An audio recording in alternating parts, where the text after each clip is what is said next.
এবার আমরা 7 নম্বর এবং 8 নম্বর মন্ত্রের মধ্যে দিয়ে যাব।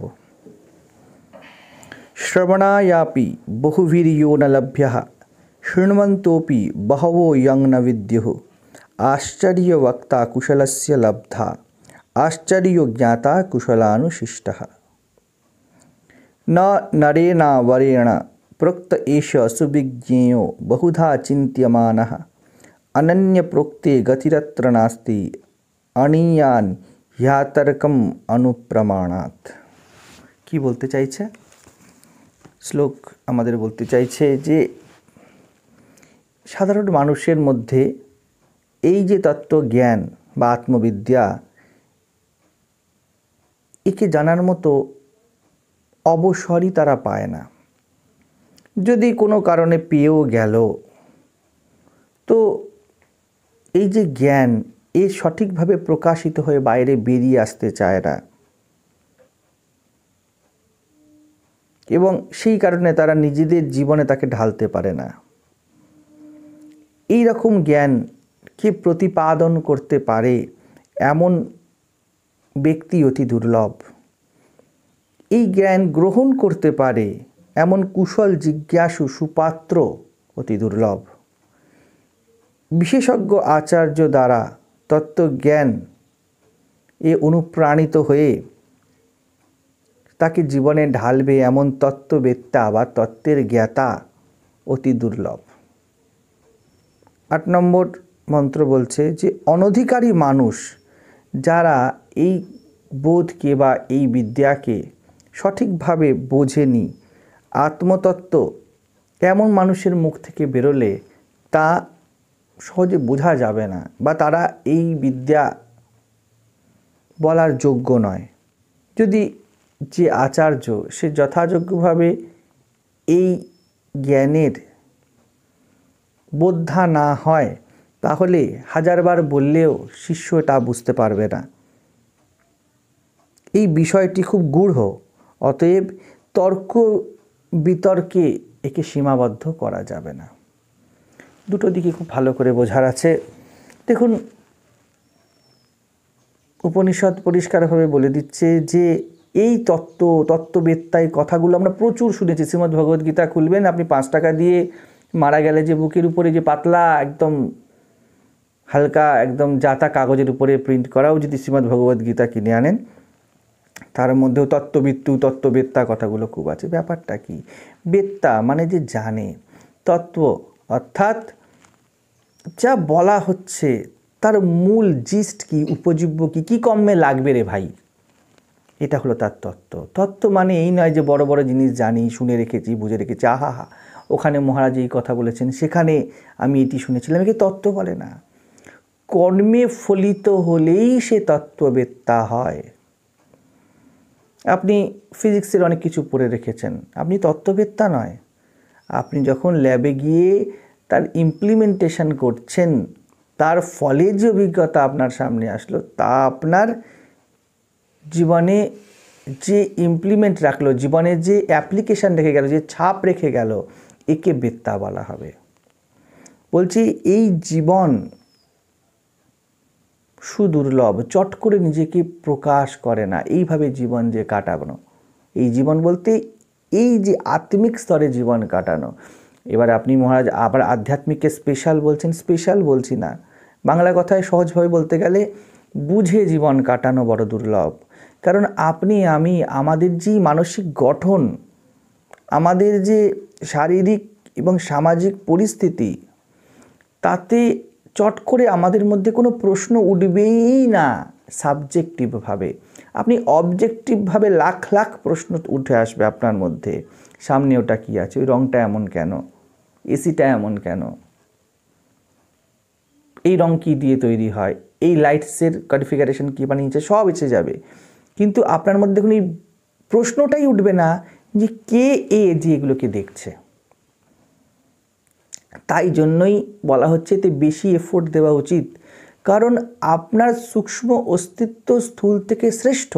এবং বেসিক্যালি আপনি স্থূল নন, মানুষ স্থূল জীব নয়, মানুষকে চেতন জীব বলা হয়। এবং বলুন আপনার শরীরের মধ্যে কোথায় চেতন বা চেতনা আছে? সর্বত্র চেতনা আছে, চেতনা ছাড়া আপনি কিছুই নন। এই দেহটা যেন একটা হার্ড ডিস্ক, আপনি মূলত এর সফট কপি। হার্ড ডিস্ক দিয়ে কি হবে?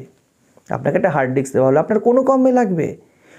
হার্ড ডিস্ক আধার, কিন্তু এর আধেও হলো সফটওয়্যার। আপনার যে ডেটা, তার আদান প্রদানের জন্য আপনার হার্ড ডিস্কের দরকার পড়ে বা একটা আধারের দরকার পড়ে বা স্টোর করার জন্য। তাহলে এর মূল কি? মূল তো হলো এর সূক্ষ্মতা, মূল তো হলো এর ভিতরের যে ডেটা, তাকে নিয়েই আপনার কাজ চলবে, সেই পুরো আপনার ইমপ্লিমেন্ট করবে। এই দেহ বা স্থূলতা তার সহায়ক হয়ে যাবে। ঠিক তেমনই চেতনা আপনার সর্বত্র জড়ে আছে, আপনি হলেন চেতনার সফটওয়্যার। দেহের স্থূল হার্ড ডিস্ক আপনি নন, এটি সহায়ক মাত্র। এবং মানুষের ক্ষেত্রে বলতে পারেন, যদি আপনি না বোঝেন যে সফটওয়্যারই আপনি, তাহলে এই হার্ড ডিস্ক আপনার বাধা হয়ে যাবে, যন্ত্রণার কারণ হয়ে যাবে। আপনি জানেন না how to use a laptop or a PC, এবার আপনার ঘরে ওটা রেখে দিলে ওটা আপনার কাছে গার্বেজ হয়ে যাবে। আপনি আইআইটি করছেন, আইআইএম করছেন, এমবিএ করছেন, বা আজকালকার দিনে তো সব স্তরেতেই ল্যাপটপ কম্পিউটারের প্রয়োজন পড়ে, তো আপনার ঘরে এটা আপনার খুব ইউজফুল এলিমেন্ট, আপনি এর থেকে সরতে চাইবেন না। আমাদের এই যে ভিডিওস হয়, এর জন্য স্টোরেজ করতে হয়, হার্ড ডিস্ক আমাদের কাছে খুব ইউজফুল, দরকার পড়ে। ঠিক তেমনই এটা যদি আপনার বাড়ির কাজের মেয়ের বাড়িতে দিয়ে দেন, ওর যন্ত্রণার কারণ হয়ে যাবে, কারণ এর কোনো ইমপ্লিমেন্টও জানে না, ওর সূক্ষ্ম বুদ্ধি নেই। আপনি বেসিক্যালি সূক্ষ্ম। তো আমাদের ভিতরে একটা সিস্টেম বসে আছে যে এই স্থূল বা জগতে খুশি হয় না, কিন্তু তাকে আমরা জানেন তো সারা জীবন কিছু দিই না। ভিতরে একজন যেন বসে আছে যে মূল, এবং সে ক্ষুধার্ত, এবং আমরা সারা জীবন তাকে কোনো নৈবেদ্য নিবেদন করি না, আমরা স্থূল দেহকেই কিছু না কিছু দিয়ে চলেছি। সে ভিতরে দুমড়ে মুচড়ে শুকিয়ে হাপিত্তিস করছি, এবং অদ্ভুত ব্যাপার, আপনি নিজে তা, এবং আপনি তা জানেনই না। কেন জানেন না? কারণ চট করে তাকে ধরা জানা যায় না। এই জন্য ব্রহ্মবিদ্যা এত সুদুর্লভ। যে ভালো না থাকলে আপনি ভালো থাকতেই পারবেন না, তাকে ভালো রাখার কোনো বিদ্যা, কোনো ব্যবস্থা না আপনার মধ্যে ন্যাচারালি আছে, না আপনার সমাজ আপনাকে দেয়। সেই জন্য ভিতরের জ্বালা মেটে না। আমরা এবং সমাজ এমনভাবে চলি যাতে নিজের বিষয়ে জানা বা এই অন্তর্জীবন সম্পর্কে জানার, নিজেকে বোঝার কোনো অপশানই নেই। সমাজ এরম কোনো অপশান পয়দাই করে না। তাতেই আবার এই জিজ্ঞাসা ওঠা প্রাকৃতিক নয়। খিদে তৃষ্ণা যেমন আপনি না চাইতেও উঠে আসবে, আপনার মধ্যে কখনোই জিজ্ঞাসা উঠে আসবে না। এই জন্যই এত চেষ্টা করা হচ্ছে, এই জন্যই কাজকে কঠিন বলা হচ্ছে, কারণ আরজি উঠবে না। আপনাদের সামনে বসে এক্ষুনি তন্ত্র মন্ত্র পূজা এইসব নিয়ে কথা বলা আপনারা হাঁ করে শুনবেন, কিন্তু উপনিষদ শব্দটা শুনেই অরুচি আসে, কী কমে লাগবে রে ভাই, এটিই সব থেকে বেশি কাজের, এটিই সব থেকে বেশি প্রয়োজনের। কিন্তু আপনার আমার টেন্ডেন্সি নয় এইভাবে দেখা, এই জন্য বাজারে অ্যাভেলেবেলই নয়। আমাদের আধ্যাত্মিক শিক্ষার প্রয়োজন, এটা আমাদেরকে বলাই হয় না সারা জীবন।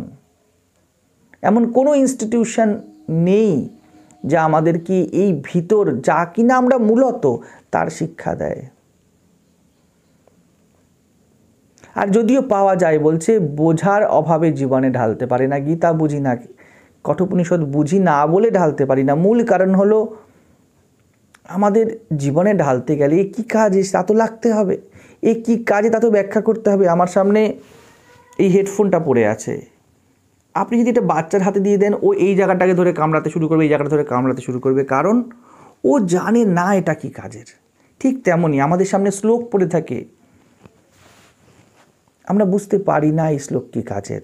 আমরা সংস্কৃত বুঝি না, সেই জন্যই শুধু নয়, যদি অর্থ আপনাকে বলে দেওয়া হয় এবং তাকে যদি যথাযোগ্যভাবে আপনার সামনে ঠিক যেন ভাত গলিয়ে প্যাক করে আপনার মুখে তুলে দেওয়া, এত প্রেম দিয়ে যদি কেউ না দেয়, আপনারা চট করে ধরতে পারবেন না। এবং এই কঠিন কাজ আচার্যকে বা গুরুকে করতে হয়। প্রথমত পাবেন না, পেলে প্রথমত আপনি বুঝবেন না, বোঝার পরে আপনি জীবনে ঢালতে চাইবেন না, নিজেকে বাঁচাতে চাইবেন। এতগুলো স্টেপ আচার্যকে আপনার সাথে এগিয়ে এগিয়ে গিয়ে যেন আপনার একদম গলার্ধকরণের ব্যবস্থা করে দিতে হবে। সেই জন্য বলছি সুদুর্লভ, যদি এরম পেয়ে যাও, নালে সারাটা জীবন আন্তরিক ক্ষুধাতেই কাটবে, ভিতরে জ্বলতে থাকবে আর বাইরে টাকা পয়সা ধন সম্পত্তি হয়তো ফুলতে থাকবে। পেয়ে পাওয়ার আশা মিটবে না, না পাওয়ার আক্ষেপ মিটবে না, আর ভিতরে খচখচানি চলতে থাকবে। এমন জীবনই আমরা কাটাচ্ছি পুরো সমাজে। আপনি পাড়ায় বেরিয়ে দেখুন, আপনাদের যতগুলি ঘর আছে, এইরকম মাথা এবং দেহধারী মানুষ প্রত্যেকটা ঘরে ভরে ভরে আছে। আমাদেরকে বলে রাখা হয়েছে যে গীতার শ্লোক পড়লে কী হয়, বলে পুণ্য হয়, ধর্ম হয়। মা কালীর মন্ত্র বললে কি হয়, বলে মনের বাসনা পূর্ণ হয়। সরস্বতী ঠাকুরকে পুজো করলে কি হয়, কুল কেন খাবি না, বলে বিদ্যা চলে যায়। আমাদেরকে এইরকম জিনিসই শিখিয়ে রাখা হয়েছে। উপনিষদ বা আপনার শাস্ত্র, সনাতন ধর্ম একদম এরম কথা বলে না। উপনিষদ বলে কেন এই শ্লোকগুলো, যাতে তুমি জীবনে ঢালতে পারো। আমাদেরকে বলে রাখা হয় যে শিখে রাখলে ভালো, জেনে রাখ, হার্ডলি যারা আসছে 99% ক্ষেত্রে বলবে এইসব এখন জানার কি আছে। ওই যে বয়সকালে যখন মুখে দাঁত থাকবে না, যখন রাম নাম উচ্চারণ হবে না, তখন আম আম আম আম করতে থাকবি। বলছে এদেরকে উপযোগী করে সামনে বলবে, আপনার জীবনের সাথে জুড়ে দেবে, যাতে আপনি রিলেট করতে পারেন, আপনার ডেইলি লাইফের অ্যাপ্লিকেশানে আনতে পারেন। এটা বোঝাতেই এগুলি তৈরি করা হয়েছে। অথচ এইরকম ব্যক্তি রেয়ার, যে এই বিজ্ঞানকে আপনার জীবনের সাথে জুড়ে দেবে। এবং এটা আজকে বলেনি, বহু বছর, বহু হাজার বছর আগে বলেছে। তাহলে বুঝতে পারছেন, আজও যেমন কঠিন ছিল তখনও তেমন কঠিন ছিল। এই কথাটা তো আর 2022-এ 21-এ বা 23-এ পড়া হবে এই জন্য বলা হয়নি। হাজার হাজার বছর আগেও এটা রেয়ার ছিল, কারণ মানব প্রবৃত্তি এমন ছিল, আজও আছে। এবং আজ থেকে হাজার হাজার বছর পরেও যদি মানুষ এমন থেকে যায়, তাহলে এটি রিলেভেন্ট থাকবে। এবং বিজ্ঞানের অগ্রগতি এবং সমাজ যেদিকে এগোচ্ছে, একদম পরিষ্কার বুঝে রাখুন, এর প্রয়োজনীয়তা দিন দিন কোহিনূরের মতো বাড়তে চলেছে। আমাদের টেন্ডেন্সি নয় এই দিকে যাওয়া, আর এছাড়া আমাদের প্রাণ বাঁচবে না। বুঝতে পারছেন কি হতে চলেছে? এমন জিনিস আপনার প্রয়োজন যাতে আপনার প্রাকৃতিক রুচি নেই, তো আপনাকে খাটতে হবে। এই জন্য একে সাধনা বলা হয়। আপনারা এই যে পুরো কঠোপনিষদ কোর্স, এটা করতে হয়তো 2000-2300 টাকা খরচা হবে। আপনি এমন অনেক 2000-300 টাকা অনেকভাবে ইনভেস্ট সারা জীবনে করেন, কত টাকা জলে চলে যায়, তবু আপনার প্রবৃত্তি, আপনি মনে করেন বাবা উপনিষদ পড়বো, তাও আবার এত টাকা দিয়ে, এটা কিনে বই পড়ে নিলেই হয়ে যায়। কিন্তু আপনি আপনার ছেলেকে শিক্ষিত করতে প্রত্যেক মাসে এমন টাকা খরচা করে দেন, কিন্তু আপনার রুচিতেই আসবে না চট করে যে এত টাকা আমি জীবন শিখতে দেবো, কারণ এটা গুরুত্বপূর্ণ মনেই হয় না। এটাই মায়ার খেলা। এই জন্যই আমাদেরকেও ভাগ ভাগ করে দিতে হচ্ছে, যাতে সেই গলার্ধকরণ করানোর মতো আপনাদেরকে প্রথম বললি, দ্বিতীয় বললি, তৃতীয় বললি, ধীরে ধীরে দাও, তাহলে নিতে পারবে না। আচার্য কি রেয়ার কাজটা করতে হয়, এই কঠিন কাজটা করতে হয় আপনারই হিতে, আপনাকে বোঝাতে, আপনার জীবন গঠন করতে। তাকে দিন রাত্রি মাথায় হাত দিয়ে বসতে হবে কি করে এর কল্যাণ হয়। এত গুরুত্বপূর্ণ কাজ থাকে। তার সাথে বলছে শুধু বললেই হবে না, বোঝালেই হবে না, জীবনের বিজ্ঞানকে জুড়তে গেলে কি করতে হবে, কোশ্চেন অ্যান্ড রিকোশ্চেন করতে হবে। প্রশ্ন করে জানতে হবে। আমি যা বলছি আপনার মধ্যে প্রশ্ন তৈরি করবে, এই প্রশ্নের উত্তর আপনার কাছে চাই। আপনি শুনলেন, উপনিষদ বুঝলেন, কোথাও আটকে গেলেন, এখানে এসে জিজ্ঞাসা করতে হবে আমার সামনে।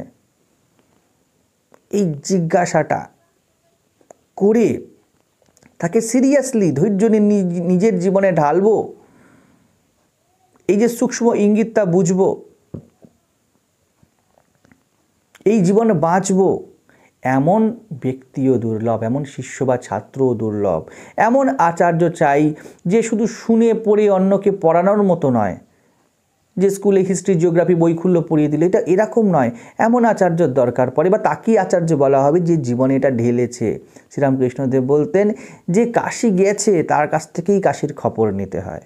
অর্থাৎ সেখানকার অলিগলি কী আছে না আছে, এইরকম নয় যে আপনাকে ডকুমেন্টারি করে বুঝিয়ে দেওয়া যায়।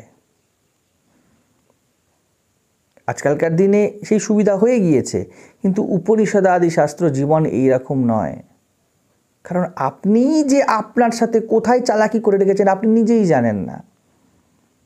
প্রত্যেক দিন যদি কাশির রাস্তা, কাশি যাওয়ার রাস্তা চেঞ্জ হয়, তার অলিগলি চেঞ্জ হয়, তাহলে কি এর কোনো গুগল ম্যাপ থাকতে পারবে? ঠিক ঠিক যদি ম্যাপ খোলেন দেখবেন জালের মতো ম্যাপ হয়েছে। কাল এখান দিয়ে যাওয়ার রাস্তা ছিল, আজ এখান দিয়ে যাওয়ার রাস্তা হয়েছে।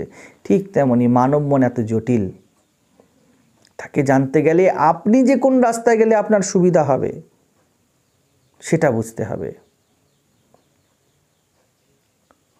তোর সহ্য ক্ষমতা কম, তুই একটা কাজ কর, তুই হাইওয়ে দিয়ে যা, যদি রাস্তাঘাটে অসুবিধা হয় গাড়ি পেয়ে যাবি। এই কথাটা তো আর ম্যাপ বলে দেবে না।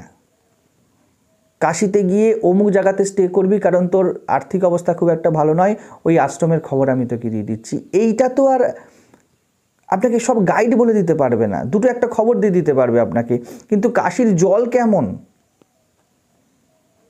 আপনার সাপেক্ষে কেমন, আপনার অবস্থা তো সে জানে না। দু চারটে ইনস্ট্রাকশান দিয়ে দেবে, কিন্তু আপনি প্র্যাকটিক্যালি গিয়ে দেখবেন আপনাকে অনেক সমস্যায় পড়তে হচ্ছে। ঠিক তেমন এমন আচার্য চাই যে সরাসরি আপনার সম্মুখে বসে আপনার সমস্যাকে অ্যাড্রেস করবে এবং আপনি প্রশ্ন রিকোয়েশ্চেনিং করে কুশলভাবে শার্পলি ব্যাপারটা বুঝে নেবেন। কারণ এটি কাশির ক্ষেত্রে তো নয়, একটা অবজেক্টিভ নলেজ, আপনি জানতেও পারেন, যে কেউ ব্যাপারটা বুঝতে পারে, কিন্তু আপনার অন্তরে কী চলছে আপনার স্ত্রীও জানে না, আপনার বাবা মা জানে না। আপনি বাবা মা হলে আপনি সন্তানের অন্তরে কী চলছেন আপনি জানেন না। তো এই ক্ষেত্রে তো জানাই নেই, তো ডকুমেন্টারি বানাবেন কি করে? সেই জন্য বলছে আশ্চর্য বক্তা কুশলস্য লব্ধা, অর্থাৎ অধিকারী, পাত্রতা দুর্লভ, এমন দৃঢ়তা দুর্লভ। জগতের চাকচিক্যের ইঙ্গিতকে সরিয়ে দিয়ে দাঁড়াও, আগে দেখিয়ে জগৎ কার সাপেক্ষে, এই ভাবনাই আসা দুর্লভ। আবার এই ভাবনাকে ব্যাখ্যা করবে এমন ব্যক্তি দুর্লভ, এবং ওই ব্যাখ্যাকে জীবনে নামিয়ে নেবে এমন ব্যক্তি অতি দুর্লভ।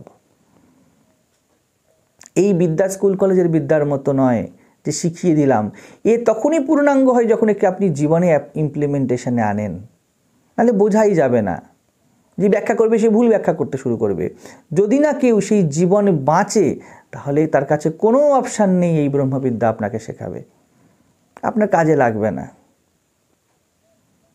পাণ্ডিত্য হয়ে যাবে, শ্লোকের ফোয়ারা হয়ে যাবে, ফাঁকা জ্ঞান হয়ে যাবে, জীবন দেখবেন একই খাতে বইছে।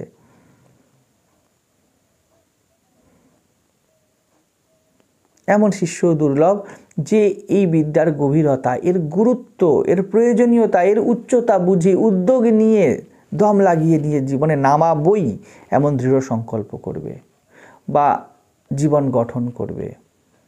তো এই ভাববেন না আর 10টা কোর্সের মতো, একটু কম্পিউটার কোর্সের মতো, একটা স্পোকেন ইংলিশ শিখে নেওয়ার মতো বা ট্যালি করার মতো আপনার কঠোপনিষদ কোর্স করে ফেলছেন। এটা কোর্স বটে, কিন্তু এখানে অন্যই কিছু চলছে।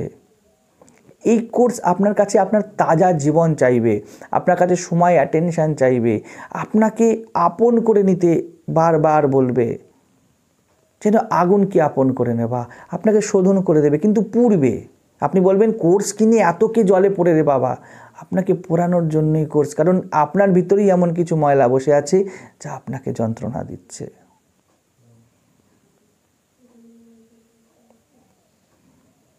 তেন একটু ওষুধ দেওয়া হয়েছে আপনাকে, ওষুধ খেলে কী হবে? পেটে ব্যথা হবে, আপনার ভয় উঠবে, খেলেই তো পেটে ব্যথা, একবার খাবেন, দুবার খাবেন, তিনবারের বার খেতে চাইবেন না।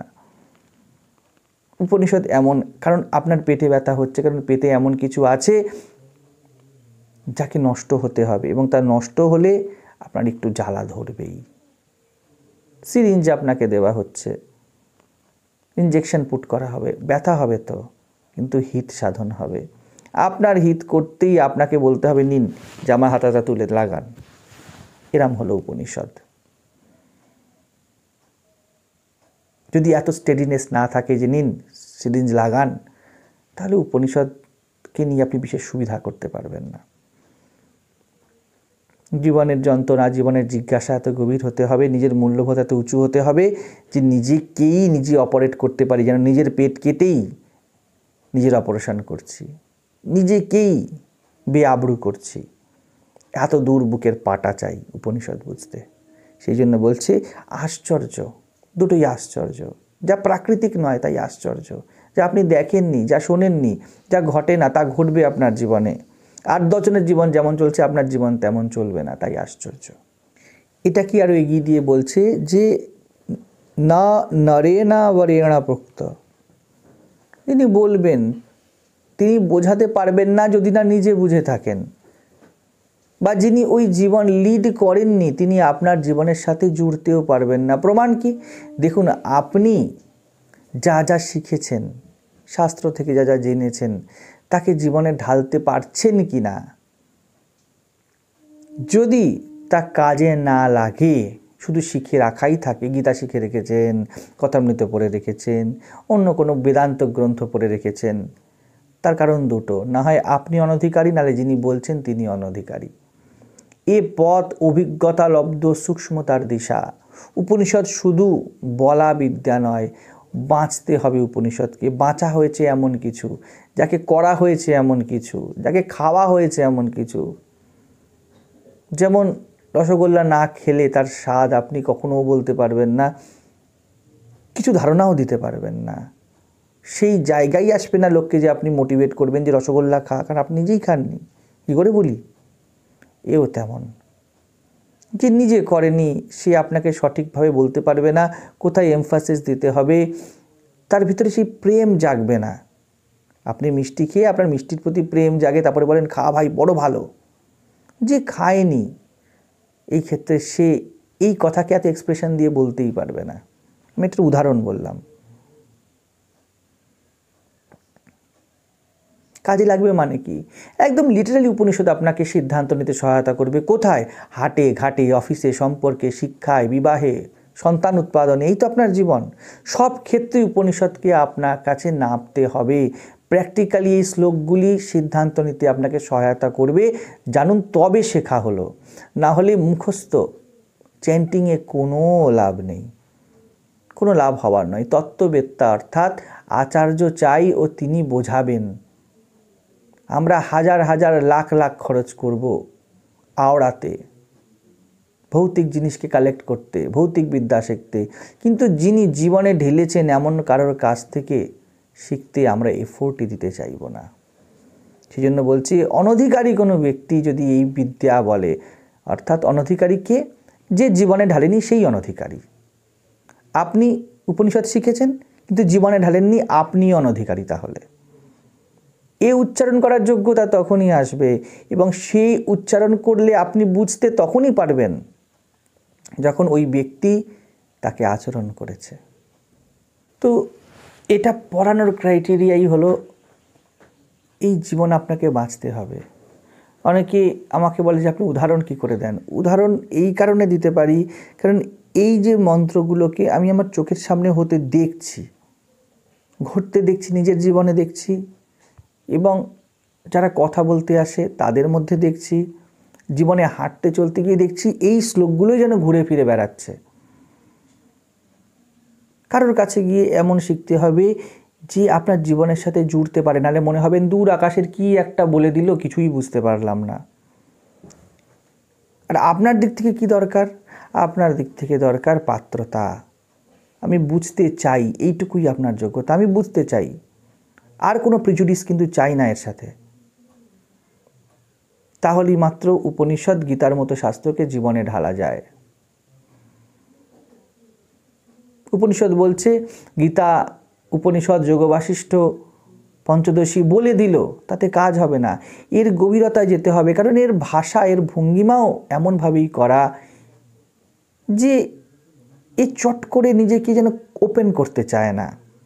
গোলাপ ফুলের মধ্যে কত পাপড়ি থাকে, কিন্তু যখন গোলাপ ফুল কুঁড়ি থাকে, তা ফুটতে যখন থাকে না, তখন কিরম লাগে, একটা পানের শেপের যেন কিরম একটা পোটলার মতো হয়ে আছে, কিন্তু ওর মধ্যে কত সৌন্দর্য লুকিয়ে আছে। উপনিষদের মন্ত্র, গীতার মন্ত্র ঠিক তেমন। এর মধ্যে অনেক ফোল্ড লুকিয়ে আছে, তাকে আনফোল্ড করতে হয়। এরা উপরি উপরি যা বলে দেয় তা শেষ কথা নয়, তা রিলেট করতে পারবেন না আপনি জীবনের সাথে, মনে হবে কী জানি একটা বলে দিল। সেই জন্য এমনই ব্যক্তি চাই যে আপনাকে যথাযোগ্যভাবে আপনার জীবনের সাথে জুড়ে বলে দেবে, এবং তার জন্য তাকে নিজের জীবনের মধ্যে দিয়ে যেতেই হবে, নাহলে আপনার জীবনের সাথে জুড়বে কী করে? যে নিজে রান্নাই করেনি সে আপনাকে রান্না শেখাবে কি করে? কারণ এমন ভাষা কেন? কারণ দেখুন, যারা লিখেছিলেন তারা জীবনের গভীর বোধবান ছিলেন। তো তাদের লেখনী যখন সামনে আসে, তাদের শব্দ উচ্চারণ যখন আপনার কানে আসে, তাদের স্তরের তো কিন্তু আমরা সেই স্তরে উঠে যাইনি। সেই জন্য মাঝখানে একটা মিডিয়েটার দরকার পড়ে, যে বলবো এই স্তরটা আমাকে একটু আমার মতো করে বোঝাও। আপনি তো উঠতে পারছেন না, কিন্তু আপনার জন্য ওই শব্দ জানে এমন একজন দরকার, যে আপনার দিকে ঝুঁকে যাবে এবং বলবে দেখো ওই শব্দের মানেটা এই, কারণ তোমার জীবনে এই চলছে, এটাই উনি বলছেন, কিন্তু এই স্তর থেকে বলছেন। এই যে মিডিয়েটার, একে বলে আচার্য। বলা হচ্ছে এমন কোনো আচার্যের কাছে গিয়ে শেখো যে উপরের যেন দূর আকাশের তারাকে তোমার জন্য নাবিয়ে আনতে পারে। এত দূর প্রেম চাই। বলছে এই বিষয়ে তর্ক বিতর্কের স্ট্যান্ড পয়েন্ট থেকে বা ওই স্ট্যান্ডার্ডের নয়, হওয়ার নয়, প্রেমজনিত বোধ চাই। ওই যে বললাম, উপর থেকে তোমার জন্য নাবিয়ে আনবে। বাচ্চা দাঁড়িয়ে আছে, বলছে বাবা ওই গাছের ফুলটা দাও। তো বাবা কি করছেন, একটা হাইট হয়তো বেশি আছে, সেখানে আস্তে করে উঠে গিয়ে ঝাঁপ দিয়ে ডালটাকে ঝুঁকিয়ে ফুলটা নিয়ে এসে বাচ্চার হাতে দিল। বাচ্চার ফুল চাই, বাচ্চার দিকে এই যোগ্যতা, আমার ফুল চাই, আমার সত্য চাই। আর গুরুর দিকে কি যোগ্যতা, তার প্রেমজনিত বোধ চাই। প্রেম চাই প্রথমত, যে আমি ওকে দেব। স্বার্থ থাকলে চলবে না, ব্যক্তিগত লাভ লোকসানের আশা থাকলে চলবে না, যে দিয়ে দিলেই তো বাচ্চা ফুল নিয়ে মেতে যাবে, আমাকে আর অ্যাটেনশন দেবে না। প্লাস বোধ চাই যে ডালটাকে কি করে উপর থেকে নাবিয়ে আনবো। প্রথমে এই যোগ্যতার কথা বলা হয়েছিল। হতে পারে আঁকশি দিয়ে নাবিয়ে আনতে পারে, হতে পারে যে লাভ দিয়ে নাবিয়ে আনতে পারে, হতে পারে যে একটা ইট বা চেয়ার দিয়ে তার উপর থেকে নাবিয়ে আনতে পারে। তো কিভাবে ওটা নাবিয়ে আনবো? শুধু প্রেম থাকলেই তো হবে না, যোকে দেব। দুটো চাই। তো এ তর্ক বিতর্কের বিষয় নয়। তর্ক বিতর্কে কি হয়, একে অপরকে হারানোর চেষ্টা চলে। এই জিজ্ঞাসুর সাবজেক্ট আর প্রেমজনিত বোধের দান। অহংকার কি চায়? অহংকার চাই হারাতে, অহংকার চাই নিজে জিততে। কিন্তু উপনিষদের বোধ তো মাত্র তখন জাগে যখন অহংকার হেরে যায়। তর্ক জেতার ইচ্ছা। এমন প্রশ্ন করা দেখবি চমক লাগিয়ে দেবে, উত্তরই দিতে পারবে না। আর গুরু এমন কথা বলছে, এমন ফ্লাওয়ারি ওয়ার্ডস বলবো, কথার চাকচিক্য থাকবে, আর্টিকেল লেকচারস এমন লিখে দেব, মনে হবে আহ কি লিখেছি, বলে বাবা শব্দ চয়ন দেখেছো, জ্ঞান দেখেছো। এই দুটোরই কাজ নয় উপনিষদ। উপনিষদ বড় গভীর, উপনিষদ বড় কাছের। উপনিষদ শিষ্যের গুরুর প্রতি অকপট প্রেম এবং জিজ্ঞাসা, এবং গুরুর শিষ্যের প্রতি পিতা মাতা এবং আত্মীয়জনিত ভালোবাসা, এবং তার অনন্ত হিতাকাঙ্ক্ষায় নিজেকে বিকিয়ে দেবার জন্য মূর্তি তিনি। দুটো একসাথে চাই। এই ব্রহ্মবিদ্যায় তর্ক বিতর্কের আওতায় নয়, শুধু কথার খেলায় এতে চলবে না। এই জন্যই সাধারণত আমি লেকচার দিই না, কারণ লেকচারে কাজ হয় না। আপনার কোর শাস্ত্রগুলো সব দেখুন প্রশ্নোত্তর বেসিস হয়ে আছে। এটা শিষ্যের জীবনের যথার্থ গভীর চাহিদা জিজ্ঞাসা থেকে জন্ম নেয়, তার অন্তর থেকে বেরানো আকুতি এবং গুরুর তার প্রতি প্রেম প্লাস প্রজ্ঞায় করুণা ধারায় যেন ঢেলে দেবার এই দুইয়ের সম্মিলন। জগতের খেলার এ বিদ্যা নয় যে ভালো ভালো বই আনলাম, সাজেশন বুকস আনলাম, ভালো সাজেশন দিতে পারে এমন টিচারের কাছে চলে গেলাম, এতে কাজ হবার নয়। এতে তো এমন টিচার চাই যে ওই জীবন বাঁচছে, যে ওই এমন জীবন বাঁচছে যে উপনিষদ মূর্তি হয়ে গেছে। এই জন্য গুরুকে বেদ মূর্তি বলা হয়েছে। এটা বলে আচার্য কি করছেন, উপনিষদের যে ইউনিক অ্যাসপেক্ট এই কথাগুলো বলে দিচ্ছেন। কারণ নচিকেতা সেই বিদ্যাতে হাত দিতে চলেছে বা হাত দিয়েছে, আকাঙ্ক্ষা করেছে, যার মধ্যে মূল হলো তার অজ্ঞানতার আবরণ সরানো, জ্ঞান প্রাপ্তি নয়। তো আচার্য প্রথম থেকেই বলে দিচ্ছে পথ কিন্তু টাফ। এরপরেও আমি যা বলতে বলতে বলতে বলতে এগাবো, তা বোঝার জন্য কিন্তু এই সবগুলো দরকার পড়বে। তো মূল কাজটি বড় ছোট, কিন্তু তার উপরের যে আবরণ তা অনেক পুরু আর মোটা। তাকে সরানোরই চেষ্টা চলবে পুরো উপনিষদ ধরে। আপনারা যে ধারণা যদি কেউ করে রাখেন যে উপনিষদ শুধু বড় বড় কথা বলবে, বড় বড় শব্দের খেলা করবে, তা উপনিষদ করবে না। উপনিষদ আপনার কাছে আসবে, আপনার মনের কথা টেনে হিচড়ে বের করবে এবং আপনার ভিতরকে পরিষ্কার করে দিয়ে হাত ঝেড়ে বলবে কাজ হয়ে গেছে। আপনি বলবেন কি কাজ হয়েছে? শুধুমাত্র ময়লাগুলোই তো বের করে দিলে, কিছু পেলাম তো না। বলে ভালো করে দেখ, ভিতর দিকে দেখলেন ওই ময়লা, চোখের ধুলো, আপনার যন্ত্রণা ছিল, চোখ সাফ হয়ে গেছে। চোখের ময়লা উপনিষদ পরিষ্কার করে দিচ্ছে। আর চোখের লাল ভাবও নেই, আর চোখের জলও নেই, আর চোখের ইনফেকশনও নেই। ময়লা বের করার সাথে সাথেই সব ঠিক হয়ে গিয়েছে। আপনি সুস্থতা পেয়েছেন। ওই সুস্থতা আপনার ছিলই, এমন কিছু মাথায় বসিয়ে রেখেছেন, জীবনে বসিয়ে রেখেছেন যে অসুস্থ করেছিল। উপনিষদ আপনার কাছে গিয়ে তা পরিষ্কার করে দেবে একদম। এটাই কাজ। এবং দেখবেন বারংবার সেই চেষ্টা এবং অ্যালার্টনেস আচার্য তার শিষ্যকে দেবে।